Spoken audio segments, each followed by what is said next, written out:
3, go. Good morning, classmates. Today, we are here to discuss the relationship of centripetal velocity to radius with constant period. So for the rationality of the experiment, we will test the relationship of centripetal velocity to its radius while maintaining a constant period. This will provide an understanding towards the mechanisms involved on bikes as well as the cars. The significance will emphasize the ingenious engineering of complex mechanisms involved in machines or in motors. The simplified experiment will provide a basic understanding of the aforementioned relationship. So for the materials of this experiment will include an eraser, string, and a paper. So for the procedure, which will be shown on the actual experiment provided by the video. You can read the procedure one by one.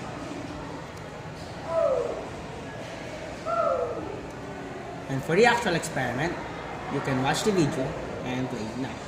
Good morning, everyone. Today we are here to talk about the relationship of the radius of an object traveling a circular path to its velocity. First, we will demonstrate how it looks visually by conducting an experiment. First, we have an eraser and a simple string. And we have the paper.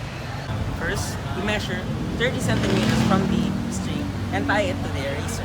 That will serve as your radius. And then get a piece of paper, for this example, as you can see. Or when you spin the object, it will hit the paper and you should count the number of times it hit the paper. Remember that you should follow a constant period so that it will be used in the duration of the experiment all throughout. So first, the 30 centimeter string,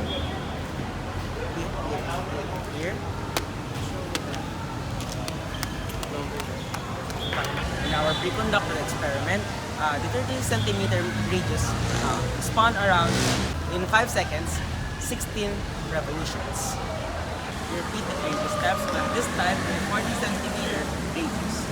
Again, we spin it in a constant rate. With the previous rate, we spun the object, the previous measurement, and then proceed.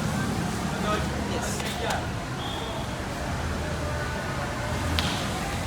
And last, at 50 centimeter radius, again, we repeat the steps from the previous measurements and then we proceed.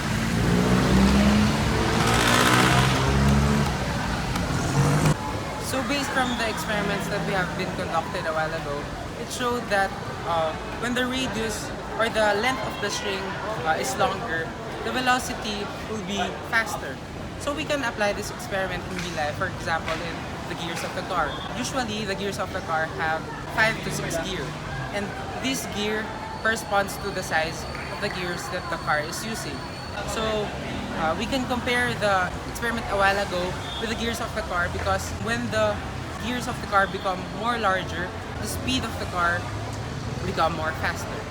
So in the given video, you can see as we perform the experiment, we have these given variables: the number of revolutions, which is 16, and the time, which is 5 seconds. As you can see, our period is 0.31 seconds, and in the first measurement, 3 meter radius, we computed 6.01 meter per second of centripetal velocity, and on a 0.4 meters, 8.10 meters per second, and a 0.5 meters radius, 10.13 meters per second. This is the calculations of the other group, where they had the given of 15 revolutions and 5 seconds. As you can see, these are the values that they have got, and it is not very far away from our values. That is why we had a percentage error of 6.2%. And now for the concluding part of this experiment, the relationship between the centripetal velocity and radius with constant periods is directly proportional.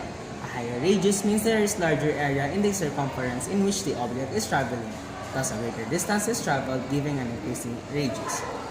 So in the application, as mentioned in the video, it is mostly applied in cars and bikes, where small gears and big gears have a relationship to the speed of an object. Here in manual transmissions, gears inside the cars increase in size with the corresponding number in the gear stick. The gears also drive the wheels of the car, thus the speed of the car is directly influenced by the size of the gears that drives the wheel. This also directly applies to bikes, where they involve the use of gears. Thank you for listening.